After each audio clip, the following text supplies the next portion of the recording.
Welcome to Real Reviews. We got the next installment in the Marvel Cinematic Universe, Thor Ragnarok. Hey, let's do Get Help. What? Get Help. No. Come on, you love it. I hate it. It's great. It works every time. It's humiliating. Do you have a better plan? No. We're doing it. We are not doing Get Help. Get help!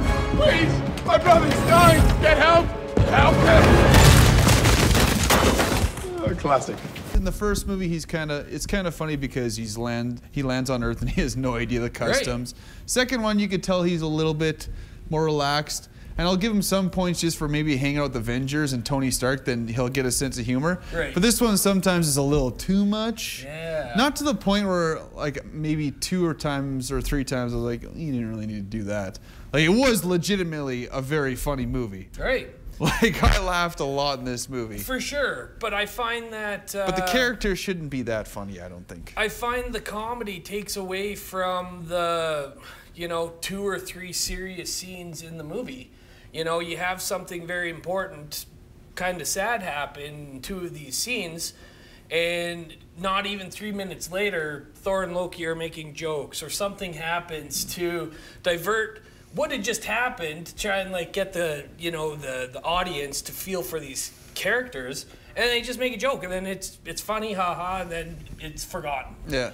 I always weigh like my movies on like a scale, like, oh, it's getting better, it's getting a little lower. This one kind of went back to forth because this, I would say, is the most coolest, most beautiful shot Marvel movie I have ever seen. And like and not speaking, like there's Guardians. Yeah, right? there's Guardians out there. There's Civil War, but like I'm always worried about special effects these days because my biggest problem with Guardians Volume 2 is too much. It looked fake. It looked phony. A bunch of it. This I was a little worried. Man, it was crisp. It was clean, like the underworld. I thought it'd be too much. No, it looked good. Everything looked pretty good. I didn't like the way Hulk looked in this one.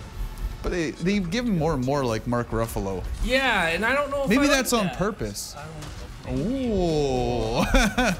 And then also on top, I find that Marvel just, especially the cosmic stuff, they just bombard you with all these colors. They're traveling through space.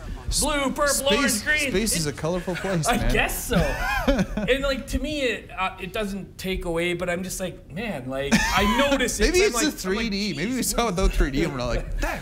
So like, but beautiful, like you said, dynamite.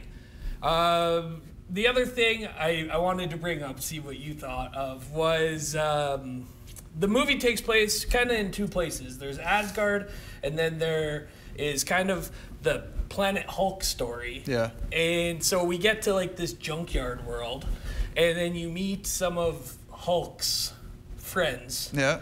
Korg. He was voiced by the director of this movie. I hated it. Really? I hated it. Oh man, he was like the funniest part of the movie. It just seems weird to have him in there, but like in the back of my head, to me, to say like all aliens are like serious and gruff and rough, because man, I think it's the New Zealand accent that is what makes it so funny. He's like, "Was Pole?"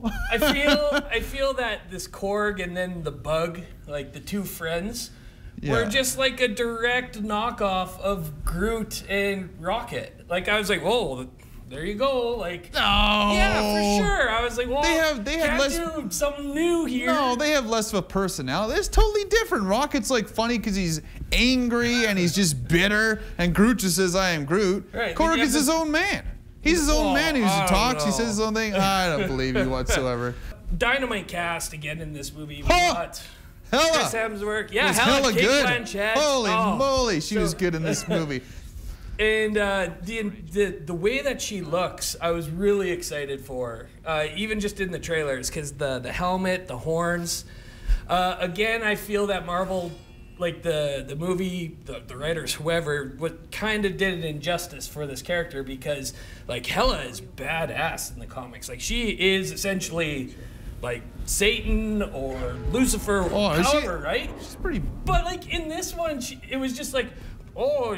They just kind of explain it as like a knockoff. They just kind of retcon her in, and I was like, well, how much time do you need? It's already 2 hours and 10 minutes long. Yeah, but they showed it later on the screen, like she laid waste. man. And that's probably the scene that stands out, like, for this movie, was with the Valkyries coming in. That was awesome. Yeah. I'll give this movie, visually, this movie is easily like a 9 or a 9.5. The storyline is a bit, it's not bad, but I said the jokes were kind of too much. Yeah. Maybe like a 7.5, so I averaged my note, I give it an 8.5. Oh! Better than Guardians. No, I'm too big of a Spider-Man fan. That character is too good. And the jokes were too many. That's going to take over Spider-Man Homecoming this year. So 8.5. 8 for me. 8 for you? Yeah. It's still, like I said. It's Marvel. It's Marvel. It's still like, awesome. You're gonna enjoy it for sure. But and again, this is us nitpicking. I really wanted to come into this review and just be like devil's advocate because I did love this movie. I had a great time. I would see it again in theaters. Yeah. But there's obviously its flaws. It's not a perfect Marvel movie. No. You know. You gotta do what you gotta do. You gotta do what you gotta do. And you gotta go check out our Facebook page. Give it a like. Give the review of Thor Ragnarok a like. Or leave a comment. If you saw it, leave a comment saying anything. We don't care. Yeah. And any one of those things get you entered to win a $10 gift certificate to Perkins Family Restaurant and Bakery. And stay tuned. Next week, we got Murder on the Orient Express. I'm pretty excited for this.